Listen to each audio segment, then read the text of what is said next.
বাংলার রাজনীতিতে একটি প্রবাদ দীর্ঘকাল ধরে প্রচলিত আছে। বামেরা মরার আগে মরে না, কিন্তু মরার পর রাজনীতি ছাড়ে না।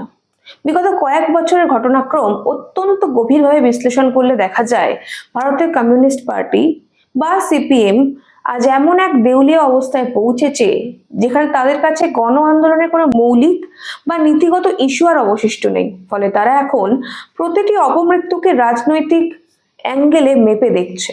কোনো মৃত্যু যদি তাদের সামান্যতম রাজনৈতিক মাইলেজ বা প্রচার পাওয়ার সুযোগ করে দেয়, তবে তারা রাজপথ উত্তাল করে। আর যদি কোনো মৃত্যু তাদের তথাকথিত ভোট ব্যাংক বা সেকুলার ইমেজে আঘাত করার সম্ভাবনা তৈরি করে, তবে তারা রহস্যজনকভাবে মুখে কুলু পাটে। এই বাছাই করা প্রতিবাদী আজ বাংলার মানুষের কাছে তাদের হাসির পাত্রে পরিণত করেছে। বামেদের এই সিলেক্টিভ হিপোক্রেসি নিয়ে আজ আমাদের ভিডিও, শেষ পর্যন্ত সঙ্গে থাকবেন। নমস্কার, আমি স্বাতী। মাধ্যম ইউটিউব চ্যানেলের আরো একটি ভিডিওতে আপনাদের স্বাগত জানাই। আজকের ভিডিওটা আমি খুব ভারাক্রান্ত হৃদয়ে করছি। তালসারিতে শুটিং এ গিয়ে অকস্মাৎ খুবই অল্প বয়সে প্রয়াত হয়েছেন প্রতিভাবান অভিনেতা রাহুল অরুণোদয় বন্দ্যোপাধ্যায়। তার মৃত্যুতে শোকের ছায়া নেমে এসেছে চলচ্চিত্র প্রেমীদের মনে। তার রাজনৈতিক মতাদর্শ যাই হোক না কেন, অভিনেতা রাহুল বন্দ্যোপাধ্যায়ের আমিও খুব বড় একজন ফ্যান ছিলাম। কিন্তু তার মৃত্যুর পর বামপন্থী সমর্থক এবং বামপন্থী নেতানেত্রীরা যা যা করলো, তাতে করে আজ আমি এই ভিডিওটা বানাতে বাধ্য হচ্ছি। রাহুলের মৃত্যুর পর শেষকৃত্য যাত্রায় যা করলো বামেরা, তাতে করে একটা কথা আবারও স্পষ্ট হয়ে গেল, মৃত্যু নিয়ে রাজনীতি করতে পছন্দ করে বামেরা। শুধু রাহুলের মৃত্যু বলেই নয়, এর আগে বহুবার মৃত্যু নিয়ে রাজনীতি করেছে তারা। আজ আপনাদের সামনে তাদের সেই মুখোশটাই টেনে খুলে দেব আমি। আরজিকর মেডিকেল কলেজে তরুণী চিকিৎসকের নৃশংস ধর্ষণ এবং হত্যাকাণ্ড পশ্চিমবঙ্গ তথা গোটা দেশের বিবেককে নাড়িয়ে দিয়েছিল। সাধারণ মানুষ স্বতঃস্ফূর্তভাবে দলমত নির্বিশেষে রাস্তায় নেমেছিলেন। কিন্তু শুরু থেকেই এই পবিত্র আন্দোলনকে, অরাজনৈতিক আন্দোলনকে ভাগ বসাতে মরিয়া হয়ে গিয়েছিল বামেরা। বামপন্থী ছাত্র এবং যুব সংগঠনগুলো ময়দানে এমন একটা কৃত্রিম পরিবেশ তৈরি করেছিল যেন মনে হচ্ছিল এই আন্দোলনটা শুধুমাত্র তাদেরই একক পৈতৃক সম্পত্তি। এমনকি অবামপন্থী বা সাধারণ নাগরিকদের এই আন্দোলনে অংশগ্রহণকে তারা নানাভাবে তুচ্ছ তাচ্ছিল্য করতেও শুরু করেছিল। কিন্তু আসল মুখোশ খুলে গেল যখন নির্যাতিতার মা সরাসরি রাজনীতির ময়দানে আসার সিদ্ধান্ত নিলেন। নির্যাতিতার পরিবার যখন তিল তিল করে বুঝতে পারলো যে বামপন্থীরা তাদের মেয়ের বিচার পাওয়ার লড়াইকে মমতা বন্দ্যোপাধ্যায়ের বিরুদ্ধে ক্ষমতা দখলের একটা সস্তা সিঁড়ি হিসেবে ব্যবহার করছে, তখন তারা নিজেদের স্বতন্ত্র পথ বেছে নিলেন। আশ্চর্যের বিষয় হলো যে বামপন্থীরা এতদিন ক্যামেরার সামনে নির্যাতিতার পরিবারকে নানা রকম সহানুভূতি দেখাতেন, নানা রকম কথা বলতেন, তারাই এক মুহূর্তে সুর বদলে ফেললো।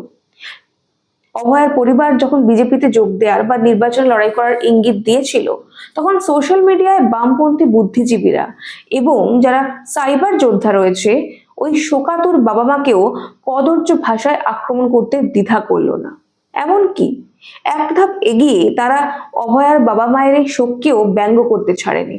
আর এখানেই প্রমাণিত হয় সিপিএম এর কাছে ওই তরুণী চিকিৎসকের বিচার বা জাস্টিস বড় ছিল না, বড় ছিল আন্দোলনের কাঁধে বন্দুক রেখে নিজেদের হারানো রাজনৈতিক জমি পুনরুদ্ধার করা।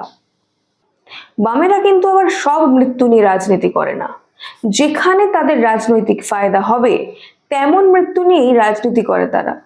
ধরুন, যদি কোনো মৃত ব্যক্তি বা ভিকটিম হিন্দু হয়, যদি সেই ব্যক্তি কমরেডও হয়, মানে তাদেরই দলের বিশ্বাসী, তাদেরই দলের সদস্য হয়, বামপন্থী বা সিপিএম হয়, তাহলেও তার প্রাণের কোনো দাম নেই বা তার মৃত্যুর কোনো দাম নেই। সব থেকে বড় উদাহরণ মুর্শিদাবাদের হরগোবিন্দ দাস এবং চন্দন দাস। এই পিতা পুত্রের হত্যাকাণ্ড সিপিএম এর তথাকথিত শ্রেণী সংগ্রাম এবং ছদ্ম নিরপেক্ষতার ভণ্ডামিকে নগ্ন করে দিয়েছিল। হরগোবিন্দ দাস এবং চন্দন দাস, এই পিতা ও পুত্র, তাদেরকে নৃশংসভাবে পিটিয়ে মেরেছিল মুসলিম উন্মত্ত জনতা, যারা ওয়াকফ আইন সংক্রান্ত আন্দোলনের নামে বিশৃঙ্খলা ছড়াচ্ছিল। আশ্চর্য বিষয় হলো এই পরিবারটি দীর্ঘদিন একনিষ্ঠ সিপিএম সমর্থক। কাজেই নিজের নিবেদিত প্রাণ কর্মীদের এমন মর্মান্তিক মৃত্যুতে সিপিএম এর রাজ্য দপ্তরে হাহাকার পড়ে যাওয়ার কথা ছিল এবং রাজ্য জুড়ে আন্দোলনের ডাক দেওয়ার কথা ছিল, কিন্তু না, এখানে একটি বিশাল কিন্তু এসে দাঁড়ালো। এই অপরাধীরা ছিল একটি বিশেষ সংখ্যালঘু সম্প্রদায়। সিপিএম নেতৃত্ব খুব ভালো করেই জানে যে এই ঘটনার প্রতিবাদে সরব হলে তাদের সযত্নে লালিত সংখ্যালঘু তোষণ বা ভোট ব্যাংক রাজনীতিতে ফাটল ধরবে। তাই নিজের দলের নিবেদিতপ্রাণ কর্মীদের তাজা রক্তের চেয়েও তাদের কাছে বড় হয়ে উঠেছিল তাদের ভোট ব্যাংকের পাটিগণিত বীজগণিত। এই জোড়া খুনের ঘটনায় সিপিএম এর রহস্যময় মৌনতা এবং দায়সারা প্রতিক্রিয়া প্রমাণ করে দেয় যে আলিমুদ্দিনের কাছে সব কর্মীর রক্তের দাম এক নয়। অপরাধী যদি তাদের নির্দিষ্ট সেকুলার ছকের বাইরে হয়, তবে তারা সেই মৃত্যুকে ব্যক্তিগত বিবাদ বলে ধামাচাপা দিয়ে খুনিদেরকেই পরোক্ষে আড়াল করতে সাহায্য করে। তারপর ধরুন 12 বছরের কিশোরী তামান্না, তার মৃত্যু হয়েছিল তৃণমূলের গোষ্ঠীদ্বন্দ্বের বোমাবাজিতে। এখানেও সিপিএম এর অবস্থান চরম প্রশ্নচিহ্নের মুখে। তামান্না একজন মুসলিম পরিবারের সন্তান। সাধারণত এই ধরনের ঘটনায় বিজেপিকে আক্রমণ করার জন্য বামপন্থীরা ঝাঁপিয়ে পড়ে বা একে সাম্প্রদায়িক রং দেওয়ার চেষ্টা করে, কিন্তু যখন দেখা যায় শাসক দলের সরাসরি মদতে এবং আভ্যন্তরীণ কোন্দলে এই ঘটনা ঘটেছে, তখন সিপিএম এ আন্দোলনের ঝাঁজ আশ্চর্যজনকভাবে কমে যায়। আর সবচেয়ে বড় প্রশ্ন ওঠে যখন তামান্নার মা নির্বাচনে প্রতিদ্বন্দ্বিতা করার কথা বলেন। তামান্নার মা যদি নির্বাচনে দাঁড়াতে পারেন, তবে আরজি করের নির্যাতিতা বা অভয়ার মা কেন পারবেন না? কেন অভয়ার পরিবারের প্রতি বামপন্থীদের এই চরম বিদ্বেষ দেখা গেল? কেন তামান্না আর অভয়ার ক্ষেত্রে অন্য সুর? কারণ একটাই, অভয়ার পরিবার বামপন্থীদের রাজনৈতিক হাতিয়ার হতে অস্বীকার করেছিল। তারা বুঝে গেছিল বামেরা তাদের বিচার নয়, ক্ষমতা চায়। অন্যদিকে তামান্নার ইস্যুকে তারা নিজেদের সংকীর্ণ রাজনৈতিক স্বার্থে ব্যবহার করার সুযোগ খুঁজছে। এটি হলো সিপিএম এর আধুনিক সিলেক্টিভ আউটরেজ বা সুবিধাভোগী প্রতিবাদ। এরপর সদ্য অভিনেতা রাহুলের মৃত্যুর ঘটনা। দীঘার সমুদ্রে স্নান করতে নেমে অভিনেতা রাহুল বন্দ্যোপাধ্যায় মারা যান। এই মৃত্যু অত্যন্ত দুঃখজনক এবং অনভিপ্রেত। কেউ কেউ বলছে দুর্ঘটনা, কেউ কেউ বলছে আরো নানা বিষয় রয়েছে, আমরা তার মধ্যে যাচ্ছি না। মৃত্যু যাই হোক, মৃত্যু হয়েছে, এটা ফ্যাক্ট। আপাত দৃষ্টিতে এর মধ্যে কোনো রাজনৈতিক ষড়যন্ত্র ছিল না, ছিল না কোনো পরিকল্পিত অপরাধমূলক উদ্দেশ্য। রাহুল বন্দ্যোপাধ্যায় ব্যক্তিগতভাবে বামপন্থী সমর্থক হতেই পারেন, কিন্তু তার এই অকাল মৃত্যুকে ঘিরে সিপিএম যেভাবে রাজনৈতিক সার্কাস শুরু করলো, তা সুস্থ মস্তিষ্কের যে কোনো মানুষের কাছে বিষয়টা অস্বস্তিকর, একেবারেই গ্রহণযোগ্য নয়। হঠাৎ করে রাহুলকে শহীদ বা বিপ্লবী তকমা দেওয়ার একটা অদ্ভুত প্রতিযোগিতা শুরু হলো টিভি স্ক্রিনে জায়গা পাওয়ার জন্য এবং জনমানসের কোনো মতে প্রাসঙ্গিক থাকার জন্য। একটি ব্যক্তিগত অসতর্কতাজনিত দুর্ঘটনাকে রাজনৈতিক রং চড়ানো হলো।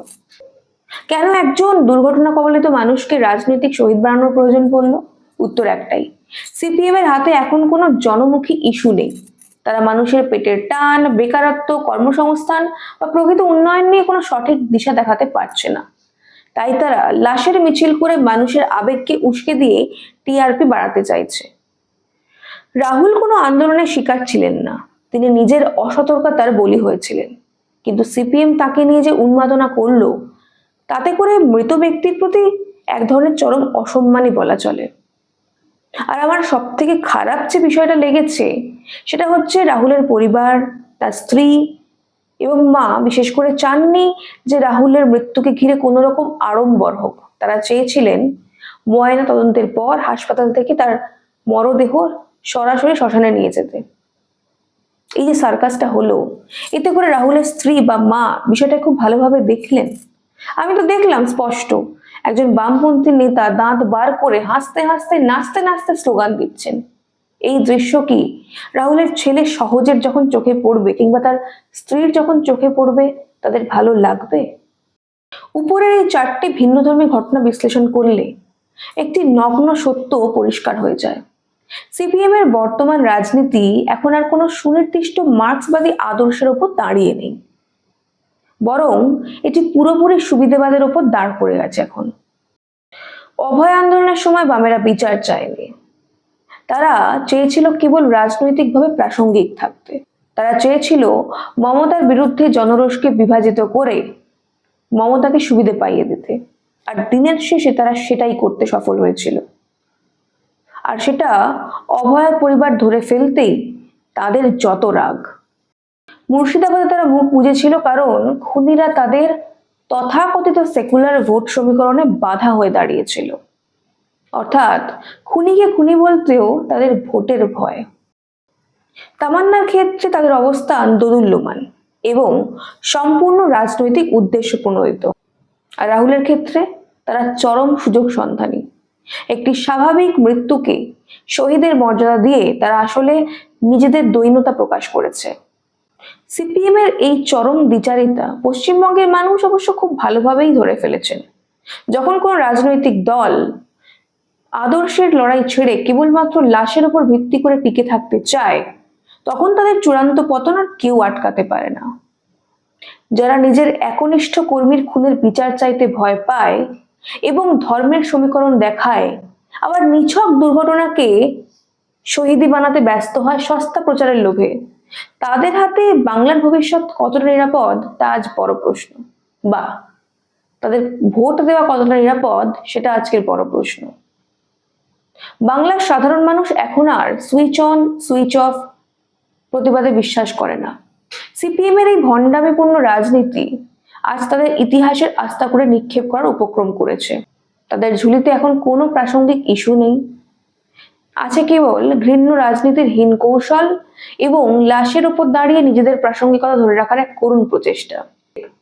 এই লাশের রাজনীতি বন্ধ না হলে বাংলার মাটিতে তাদের ফেরার পথ চিরতরে বন্ধ হয়ে যাবে। শূন্য থেকে মহাশূন্যে হারিয়ে যাবে সিপিএম। আপনাদের কি মনে হয়, এই দ্বিচারিতার কারণেই কি বাংলার মানুষ বামপন্থীর থেকে স্থায়ীভাবে মুখ ফিরিয়ে নিয়েছে? জানান আমাদের কমেন্ট করে। আজ এই পর্যন্তই, দেখা হবে পরের একটি ভিডিওতে। ততক্ষণ পর্যন্ত সঙ্গে থাকুন, দেখতে থাকুন মাধ্যম।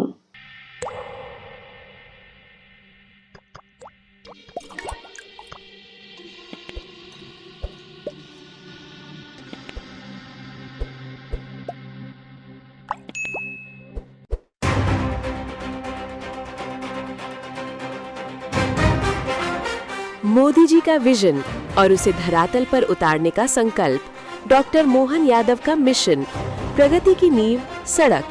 मुख्यमंत्री मजरा टोला सड़क योजना के तहत आदिवासी अंचलों के 20,650 छोटे गांव 30,900 किलोमीटर पक्की सड़कों से जुड़ रही हैं। 21,630 करोड़ रुपए का ऐतिहासिक निवेश, ताकि विकास आखिरी पायदान तक पहुंचे।